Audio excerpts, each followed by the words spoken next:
Today, I'm making the cheapest alcohol humanly possible, using only 3 ingredients, no special equipment, and I have no clue if it's actually any good. But here we go.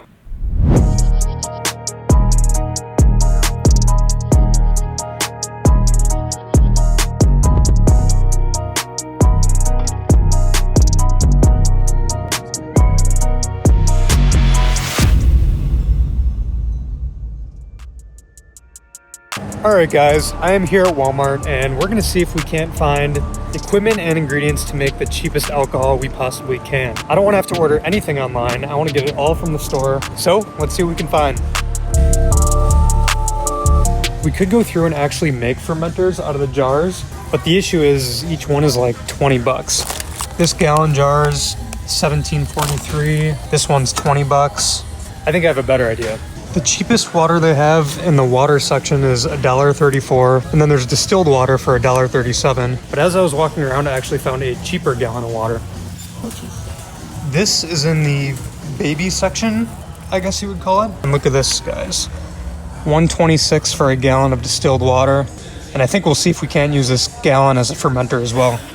Balloons, $1. I think active dry yeast is probably our best bet. It's only $1.14, and I've never used active dry yeast to ferment before, but I think that's the best thing we're going to find. The sugar source is generally the most expensive part of brewing, and there's all sorts of different options we can choose from. Here's what I'd usually use, but honey's actually the most expensive sugar source, and it's not even close. I think the cheapest we have for $3.46 is these 4-pound packs of granulated sugar. You can actually get 25 pounds for 20 bucks, but I definitely don't need that much. I've also never made alcohol from just straight up sugar before, so this will be interesting.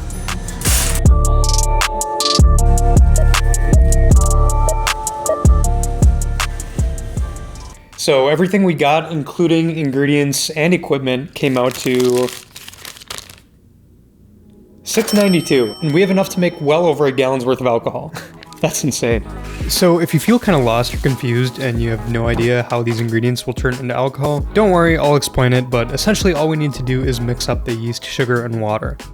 So I have absolutely zero idea how much sugar to actually use. I don't have experience using just plain granulated sugar. I usually use honey. But what I do know is that I want the final product to be around 5% ABV, mainly because it's similar to what you would sip on if you're drinking a beer. Plus, I'm not sure if bread yeast can handle much more than that. If I were using my normal brewing yeast, I've had Meads get up to 20%, so I could add enough sugar to supply the yeast that much fuel to produce more alcohol, but I just don't know what these are capable of producing. How much sugar? Oh, you're not supposed to be here. It looks like around 300 grams of sugar is what we need, so let's start with that and see how it goes. In case you couldn't tell, I am not a professional and this is not a science lab, so part of the fun of homebrewing is making your own rules and just trying stuff, and if it tastes bad, you can only blame yourself. I've been through that a lot. Now, this is slightly different from the way you'd normally brew alcohol, especially if you want to make something that tastes really good, like a nice mead or wine. And I've shown how that's done in other videos, but in case you're new here, you're usually using actual brewing equipment, high quality ingredients, and the process is a bit more involved. But the fun part about this project is we're sort of pushing the limits to see just how cheap and basic this process can be, with the ultimate goal of just making something alcoholic.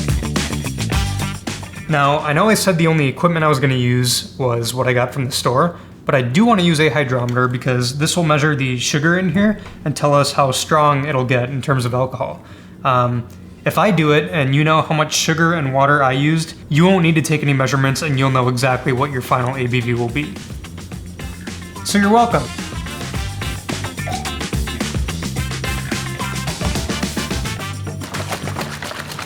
Alright, so I added about 75 grams more of sugar, so in total we have 375 grams of sugar and about 3/4 of a gallon of water. Let's see where this takes us. So it looks like we are sitting at about right around 5%, so I think this is perfect. Now, for the sole reason that I don't think I've ever tasted just plain sugar water in my entire life, I want to try some and just see how it is.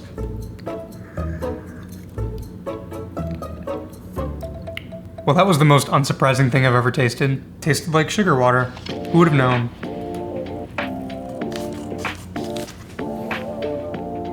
So there are no preparation instructions for using this yeast for brewing.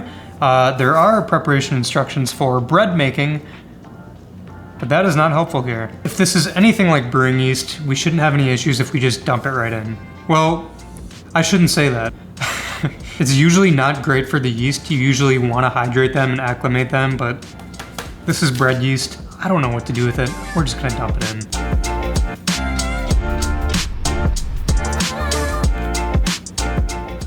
Ooh, wow. This smells more like popcorn.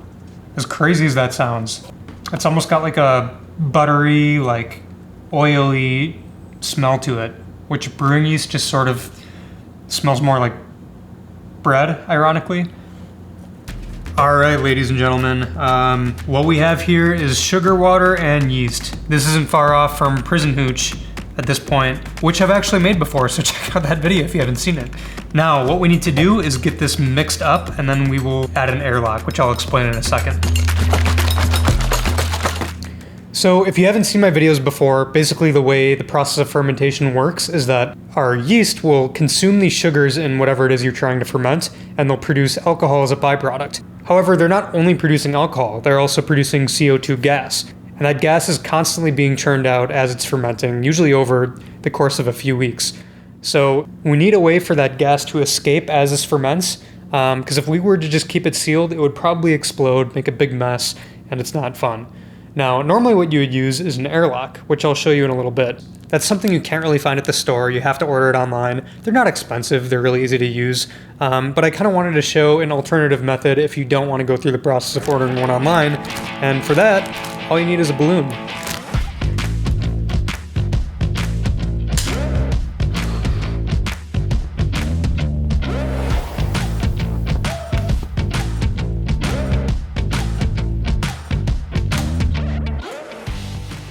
So now once it starts fermenting, this balloon will blow up, but there's just a small enough area for that CO2 to escape, and it keeps everything inside protected. So in case you haven't seen this process before, this is what it normally looks like. This is just using my normal mead making kit. This is an herbal mead. It's got chamomile and honeybush in it, as well as honey. And you can see this is the airlock that I was talking about before.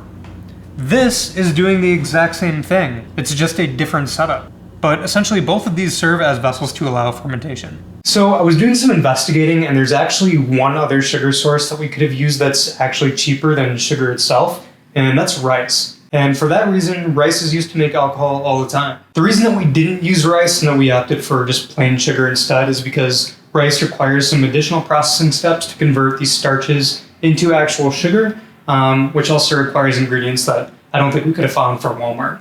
So sugar was just kind of the easiest way to go. So quick recap, we have our sugar, water, and yeast mixed up, and now this usually starts fermenting in just the next few hours. When this happens, you can actually see it bubbling as CO2 and alcohol are being produced. The balloon should slightly inflate, and as you can see here, it seems to be doing its job beautifully, and all seems to be going as planned. So one thing that I wanted to do was actually calculate how much a bottle of this would cost. I know we said the entire receipt from the grocery store was just about $7, but considering only the ingredients we used for this 1 gallon, I did the math and it came out to about $2.43. Now, assuming you divide this up into wine bottles, like the 750 milliliter bottles, you'll typically get about 5 bottles from a gallon, which means that you can make each bottle for less than $1, which really scares me to think about. And now I have to drink it. What have I done to deserve to drink alcohol that's less than $1 a bottle? Joke's on you guys, maybe it'll be really good. I don't think so. Oh, all right, guys. Here we go. Now is the moment of truth. This has been sitting for about a week, and I don't see bubbling anymore, which tells me that fermentation is likely complete, or at least close to it, and that this has alcohol. So I think it's time we give it a try. I did end up switching out the balloon because the other one popped. I'm really nervous to try this. Ooh. Ugh. As I open this, I just got a huge plume of this sugary, alcoholic, fart-smelling gas, which normally is not a good sign. Okay.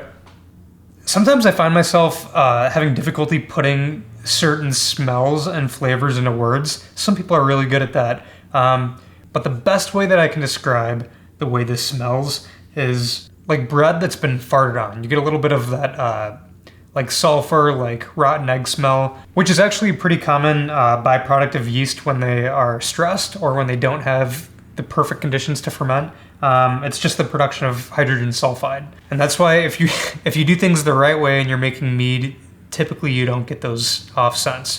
Farty bread, here we go. I can't wait. This feels wrong, but we're gonna do it. Oh yeah.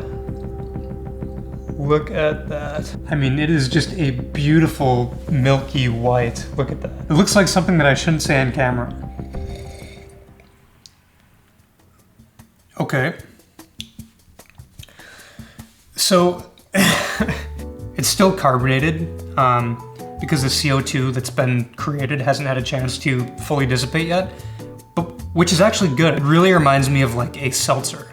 Surprisingly, you guys, it tastes better than how it smells. I mean, it's not perfectly clean by any means.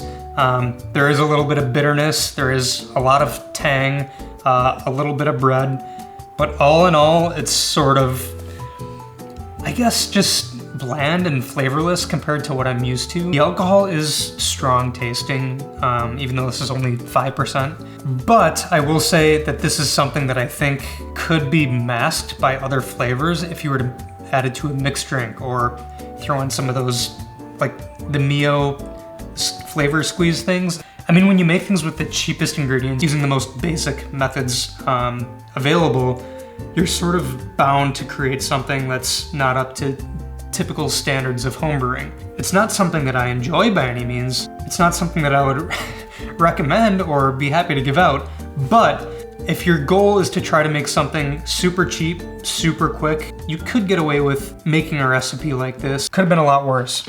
All right guys, quick reminder, my first merch drop ever is officially live. The stock is super limited because this is the first one ever. So when they're gone, they're gonna be completely gone. I'm never gonna make these designs again. But yeah, if you're interested and you wanna show support to the channel and you wanna see more videos like these, I'll link that in the description. But as always, thank you guys so much for watching. Make sure to like and subscribe and let me know what you wanna see me make next. Cheers.